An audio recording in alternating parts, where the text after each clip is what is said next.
Hi friends, நான் தான் உங்கள் ஸ்ரீப்ரி பேசுகிறேன். இன்றைக்கி என்ன டிப்ஸ் சொல்ல போகிறேன் அப்படின்னா, நம்ம அதிகமாக தண்ணி குடிக்காதனால என்ன ஆகும் அப்படின்னா, உடம்புல இருக்க நீர்ச்சத்து எல்லாம் குறைஞ்சிரும். நீர்ச்சத்து குறைஞ்சிது அப்படின்னா சிறுநீரோட லெவல், அதாவது அதோட அடர்த்தி வந்து அதிகமாகி அந்த கால்சியம் வந்து சின்ன சின்ன கற்களாக மாறும். அதான் வந்து கிட்னியில் ஸ்டோன் ஃபார்ம் ஆகுது அப்படிங்கிறாங்க.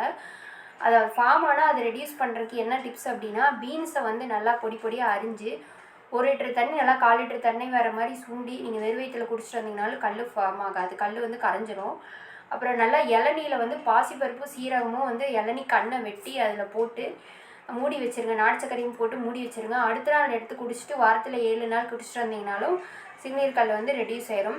அப்புறம் வாழை மரத்தை வெட்டுறாங்க இல்லைங்களா, அந்த வெட்டும் போது அந்த நடுவில் வந்து ஃபுல்லாக வந்து தண்ணி இருக்கும். அந்த தண்ணி வந்து ஒரு நாள் விட்டு அடுத்த நாள் குடிச்சு வந்தாலும், இதை வந்து ஒரு வாரமாக குடிச்சிட்டு வந்தீங்கனாலும் உங்களோட சிறுநீர் கற்களாக வந்து வெளியேறும். அதனால் இந்த டிப்ஸை வந்து நீங்கள் ஃபாலோ பண்ணுங்கள். அப்புறம் வாழைத்தண்டை வந்து